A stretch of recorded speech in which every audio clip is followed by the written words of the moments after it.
Our first item of business is the consideration of August 26, 2024 meeting minutes. I would entertain a motion to approve the minutes from August 26th. Moved by Mr. Palmasino. Is there a second? Second by Mr. Manley. Any discussion? We'll take a roll call vote.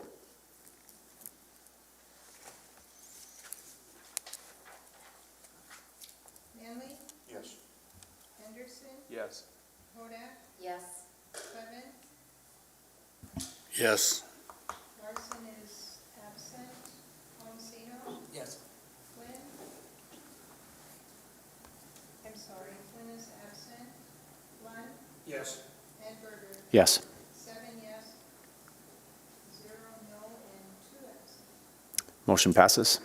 Item 3 on our agenda, Safety and Security Enhancement Project Update. This will be Casey Hutton from EAPC.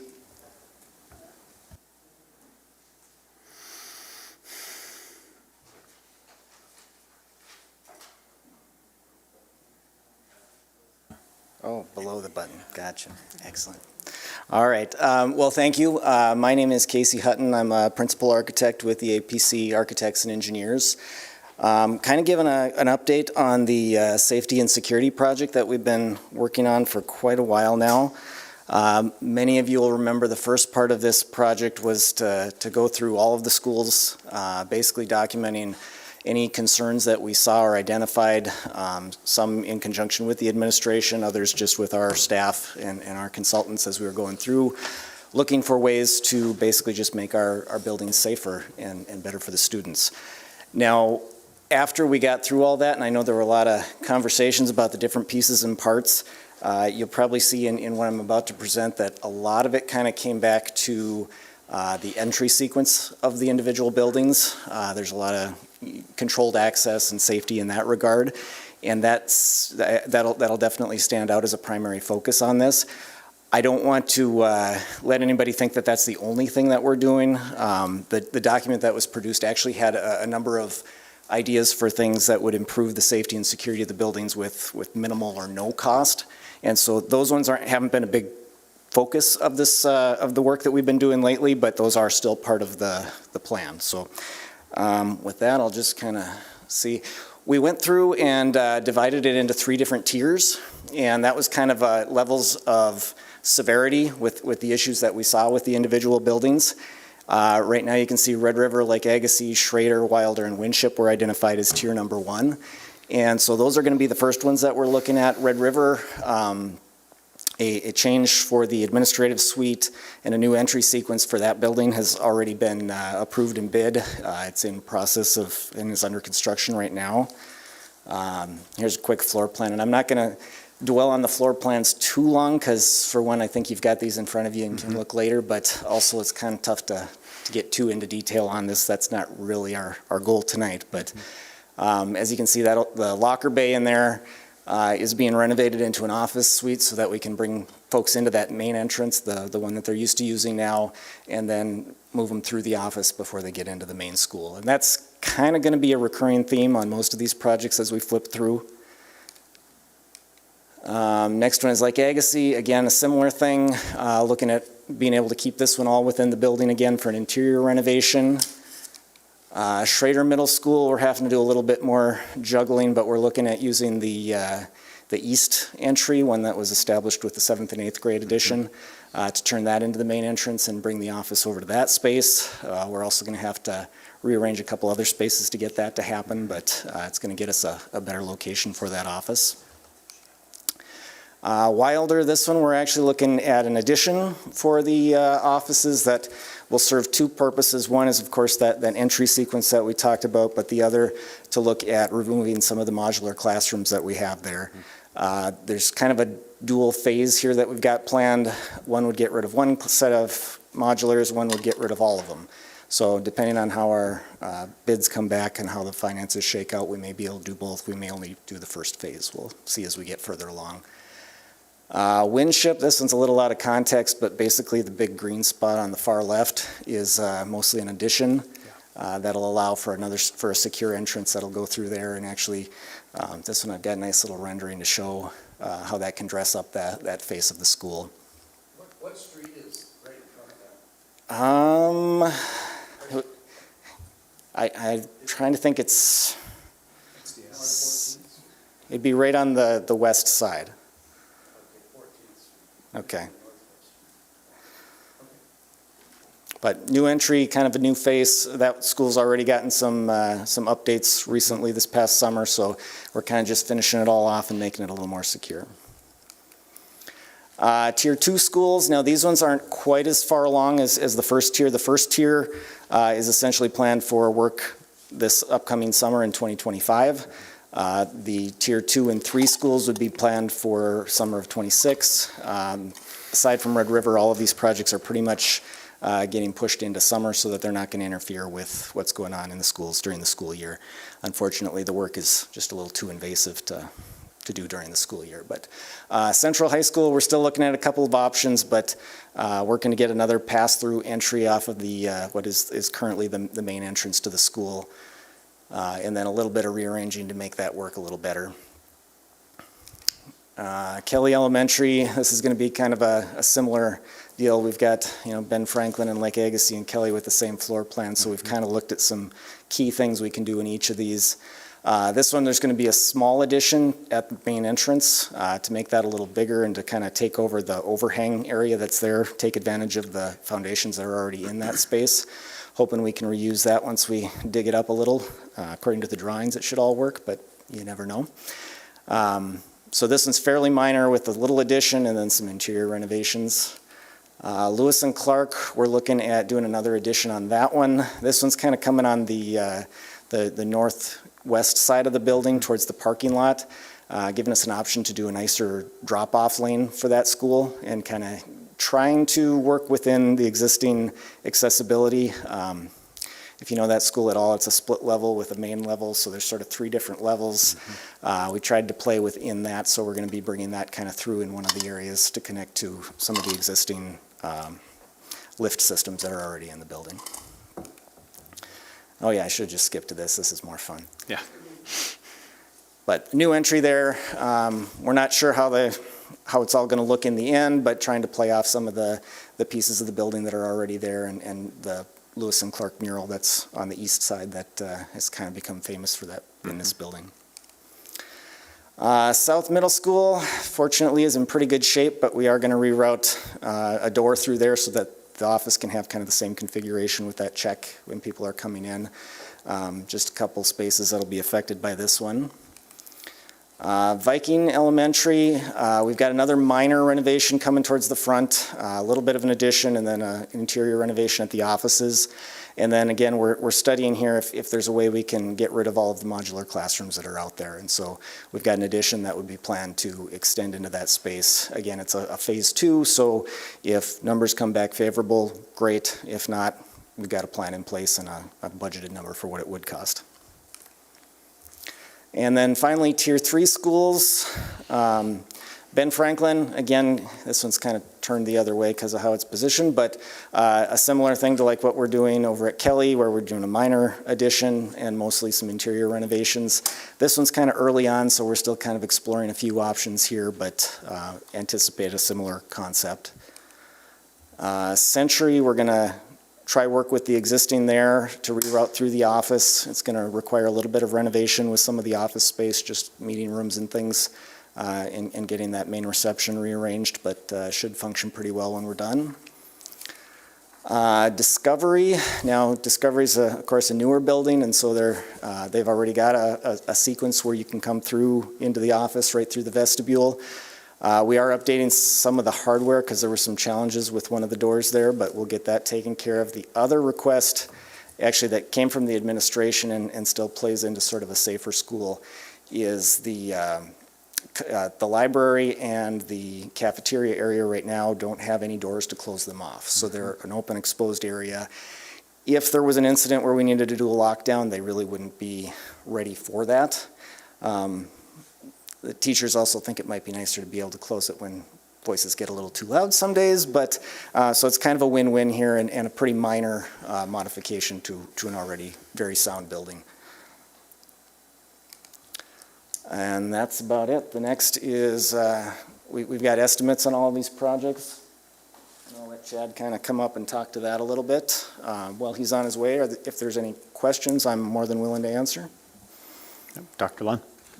Just a quick question. So one of the other advantages of moving Lewis and Clark to the parking lot is you get the entrance off of 13th Avenue, which is really busy.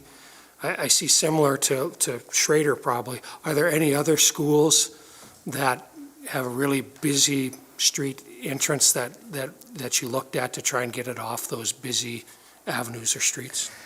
You know, it all depends. Some of them are set pretty, you know, I mean, if you start looking at like Kelly, Ben Franklin, and Lake Agassiz, they all have kind of a similar front door that really approaches the street, that was designed more for a walking approach than a drive-up approach. We're working to try modify some of the parking lanes around there so they're a little easier. But some of those, there's just not a lot of good options. I mean, like Ben Franklin, if we were to try and move the office somewhere else, that would be a lot larger project and sort of encumber a lot more dollars than this project was really intended to do. So I can't say that every solution we're coming up with is perfect, but given, you know, the age of the building and some of the stuff that's been there before, we're doing the best we can and always trying to make it better. Other questions? Mr. Clevin? On Schrader, to what Dr. Lund said, are there significant changes going to be made in that parking lot to facilitate the new front door? We've looked at kind of what that drop-off route is going to look like. I'll be honest, I've had 2 kids that have gone through Schrader, and I know for a fact that drop-offs at that door are absolutely crazy, but for some reason they work, as long as everybody's paying attention, and they usually are. We're not really going to be modifying that too much, other than it gives, you know, kind of a better drop-off area for that. And that doesn't mean that they necessarily have to change what they're doing now. I know like the band door is something that's, you know, where a lot of kids are dropped off now. The secure doors that we're putting in are primarily for not during the main school hours. So, I mean, what the issues that we're addressing are keeping more control of access to the school rather than the drop-off area. Others? I guess you're up. Chad Dustin, Construction Engineers, Senior Project Manager there. So we've been working with Casey and the EAPC group, a handful of their people over there. Oops, sorry. Been working with the EAPC and their group, putting together some budgets on these projects. Obviously, there's a lot of moving parts, a lot of conversations that have been had. I will kind of give you an update. So obviously Red River was the school that got approved either on the last meeting or the meeting before. So that one's in construction currently. If you're looking at kind of the right, the column on the left there that says date presented, those are some more previous estimates, SD estimates that were put together on some updated documents that we got from EAPC's group. So kind of what you're looking at there is anything that has numbers populated on all of the columns, we've seen drawings on, and we have at least an SD estimate put together for them currently. Some of the ones that don't have any values added in there, like you're looking at Phoenix, Discovery, Community, Century. Those ones there are still kind of in the concept phase. Once we get kind of firm drawings from them, we'll be able to put an SD estimate together. But what we have plugged in there currently for kind of our estimated total project costs is kind of just a budget that we worked with the APC and kind of internally and just said, hey, this is kind of roughly where we're looking at these projects without having any documentation on them. So really, the only couple things that I will note too is that what you're looking at there for Wilder and Viking does include just the costs associated with phase 1. So Wilder has one part of an addition on that building on the west side of the building, or whatever direction that side of the building is. And then obviously the renovation inside the building. Viking currently, the number that we have in there only includes the renovation part, not the addition to remove the portables. And just in our last meeting that we had on Thursday, a couple comments, like when you're looking at Ben Franklin, the previous drawings that we got from EAPC early in October changed in the course of us putting the estimate together from our meeting in last week on Thursday. So currently what we're showing there for like 1.6 for Ben Franklin The scope of that project's actually shrunk down quite a bit from the meeting we had on Thursday, so it's more likely going to fit in kind of around that Kelly, that $800,000, $900,000 range. So there will be some dollars to make up there as well too. But just kind of when you're looking at everything as a whole at the bottom there, we're trying to get a rough idea on everything as a whole without having all the information. So that's kind of where we're sitting with the bottom there. That's a little over 18 million currently, but we only have one project that's actually bid out to date. So Any questions? Mr. Palmasino? Yeah, what was the timeline now for tier 1, 2, 3? for starting, Yeah, yeah, kind of figured you guys would be kind of inquiring. So there's a little bit more to come. Currently, depending on how design goes with Lewis and Clark, that's kind of a separate standalone addition that doesn't really impact day-to-day in the school.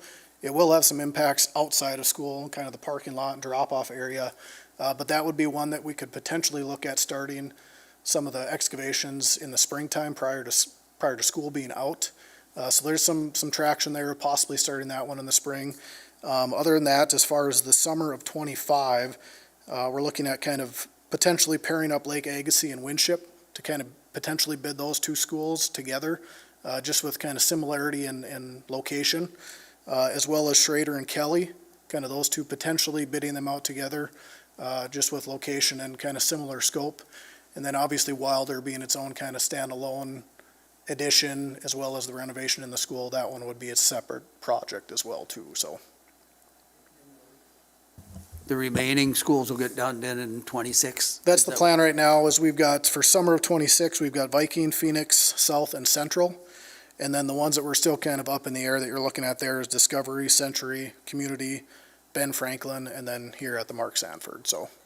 And some of those, depending on scope and timing wise, and, as soon as we get drawings, potentially could happen prior, but that's kind of what we're shooting for right now, so. Others? Dr. Lund? Question for you, Brandon, and this is not usually me, but because I'm a half-glass full type guy. But, so the world goes to hell in the next 2 years. And we use our $18 million up before we get to tier 3.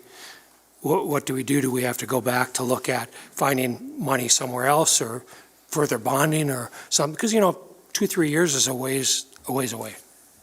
Yeah, and obviously that's been as we approach this project, it's kind of unique because it's not just one bid day, one number. It's over 3 separate seasons. And so these guys do a really great job of hedging that risk. In addition to, a couple of different components they mentioned as to why some are in tier 1 versus 2 and 3 is also to manage a little bit of that risk of saying, what can we do? Let's put some of those bigger ones up front. Let's get some certainty around those numbers. Yeah, if things were to change, we have a set budget on this. According to that referendum of $18 million, there were a number of questions asked on that referendum. And legally, if one of those projects come under, you could reallocate to other projects. So if Valley Middle School comes in under, you could shift that. But really what's been talked about is 18 million, and that's what we've talked about. So I think these guys are laser focused to do what we can to keep it on budget. Otherwise, right, you could look at building fund or otherwise to enhance that after the fact, but we're just focused on staying on budget. Others? Mr. Clever? When is the next series of bids going to be issued publicly? Right now, we're kind of targeting late November, early December on these next couple. Try to get timing wise. I know we had our kind of internal PM meeting this morning. A lot of the Fargo and Grand Forks business exchanges don't really have a whole lot of local bigger jobs on them currently. So, looking at bidding this winter could potentially lead to some savings as far as people looking for work and trying to fill up their schedule for next year, so. Other questions?